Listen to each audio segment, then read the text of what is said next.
Hi friends, welcome back to our channel. ఈరోజు మన కిచెన్లో చాలా హెల్తీగా, టేస్టీగా, సింపుల్గా చేసుకునే జొన్న రొట్టెని ఎలా చేయాలో చూపించబోతున్నానండి. జొన్న రొట్టెలు హెల్త్కి చాలా మంచిదండి. జొన్నల్లో ఫైబర్, ప్రోటీన్, ఎనర్జీ లెవెల్స్ ఎక్కువగా ఉంటాయండి. ఈవెన్ ఫస్ట్ టైం చేసిన వాళ్ళకు కూడా చాలా పర్ఫెక్ట్గా కుదురుతాయండి. జొన్న రొట్టెలు అయితే మంచిగా హెల్తీగా ఉండే రెసిపీ అండి ఇది. బరువు తగ్గాలనుకునే వారికి, లేదంటే డయాబెటీస్ ఉన్న వాళ్ళకు కూడా చాలా మంచిదండి. నేను చెప్పే విధంగా చేస్తే చాలా సాఫ్ట్గా, మృదువుగా చాలా బాగా వస్తాయండి. చాలామంది చేయడానికి చాలా గట్టిగా వస్తానని ఎక్కువగా చేయరు, కానీ ఇలా చేస్తే మీరు చాలా సాఫ్ట్గా, మృదువుగా వస్తాయండి. ఎప్పుడు ఇదే విధంగా చేసుకుంటారు. చాలా హెల్తీ రెసిపీ అండి. మరి ఇక ఏమాత్రం ఆలస్యం చేయకుండా చాలా టేస్టీగా, హెల్తీగా, సింపుల్గా చేసుకునే జొన్న రొట్టెలను, హెల్తీగా, టేస్టీగా ఉండే జొన్న రొట్టెను ఎలా చేయాలో చూద్దాం రండి.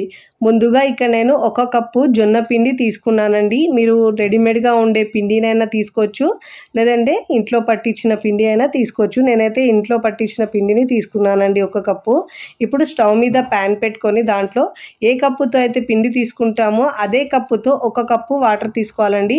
ఈ వాటర్ని మనం బాగా మరిగే వరకు ఉడికించుకోవాలి. చూడండి, ఇలా బాగా బాయిల్ అవుతున్నప్పుడు ముందుగా తీసుకున్న పిండిని మనం దీంట్లో వేసుకొని ఒకసారి ఇలా బాగా మిక్స్ చేసుకొని స్టవ్ ఆఫ్ చేసుకోవాలండి.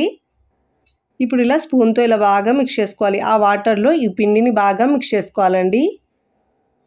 ఇప్పుడు ఇలా బాగా మిక్స్ చేసుకున్న తర్వాత స్టవ్ మీద నుంచి దించి పక్కకు తీసుకోవాలండి. ఇప్పుడు మనం ఇలా స్పూన్తో బాగా మిక్స్ చేసుకోవాలండి. ముందుగా అయితే వేడిగా ఎక్కువ ఉంటుంది కాబట్టి ఇలా ముందుగా స్పూన్తో మిక్స్ చేసుకొని కాస్త చల్లారిన తర్వాత చేత్తో మిక్స్ చేసుకోవాలండి. ఇప్పుడు మనం ఇక్కడ ఇలా బాగా మిక్స్ చేసుకోవాలి కాస్త చల్లారే వరకు. ఇప్పుడు ఇలా కాస్త చల్లారిన తర్వాత వెడల్పుగా ఉండే గిన్నెలోకి వేసుకోవాలి ఈ పిండిని. ఇలా మొత్తం పిండిని బౌల్లోకి వేసుకొని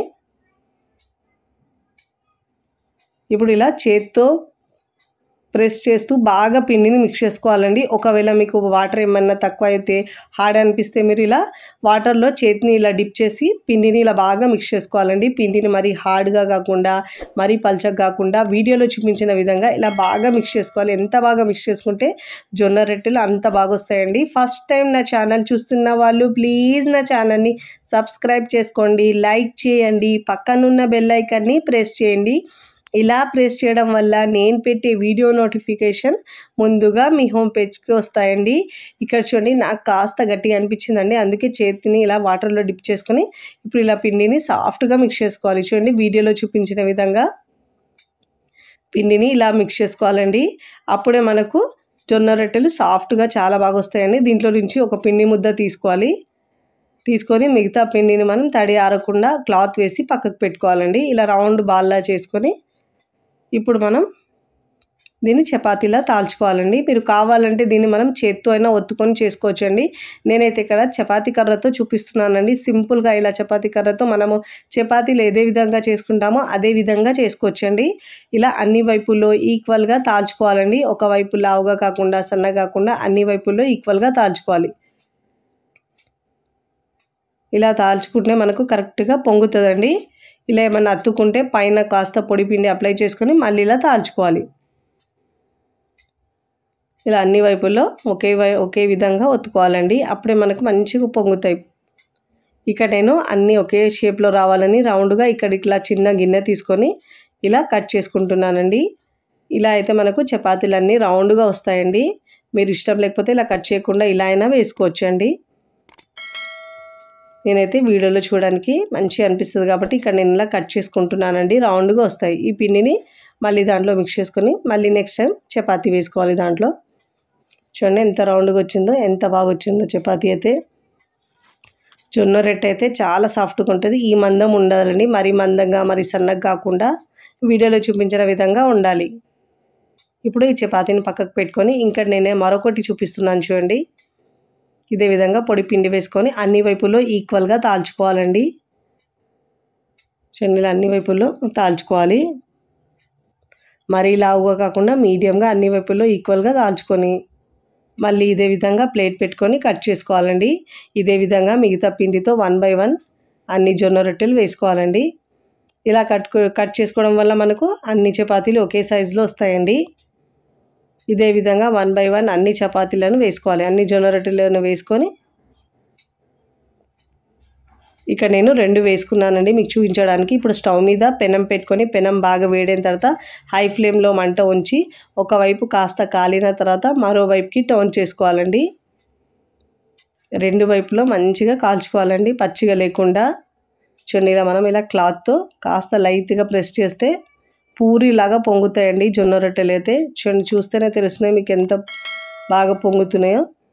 చూడండి ఇలా ఇప్పుడు 2 వైపులో మంచిగా కాల్చుకోవాలండి. దీనికి ఏమైనా పెద్ద కలర్ ఏం రాదండి జొన్న రొట్టెలకు. ఇలా 2 వైపులా మంచిగా కాల్చుకున్న తర్వాత ఇప్పుడు ఈ జొన్న రొట్టెని మనం ప్లేట్లోకి లేదంటే హాట్ బాక్స్లోకి తీసుకోవాలి. మెత్తగా చాలా బాగుంటాయండి. ఇక్కడ నేను ఇదే విధంగా మరొకటి కాల్చి చూపిస్తున్నానండి. ఇదే విధంగా 1 బై 1 మీకు ఎన్ని ఉన్నాయో అన్నీ వేసుకొని ఇలా కాల్చుకొని ప్లేట్లోకి తీసుకోవాలి. ఇక్కడ నేను జొన్న రొట్టెల్ని హాట్ పాట్లోకి వేసుకుంటున్నానండి. ఇలా మనం క్లాత్ పెట్టేసి జొన్న రొట్టెలు వేసుకుంటే మార్నింగ్ చేసిన జొన్న రొట్టెలు కూడా ఈవినింగ్ వరకు కూడా చాలా సాఫ్ట్గా చాలా బాగుంటాయండి. వాటర్ మొత్తం ఇలా మన క్లాత్కి అబ్జర్వ్ అయ్యి చపాతీలు రొట్టెలైనా కానీ సాఫ్ట్గా ఉంటాయండి.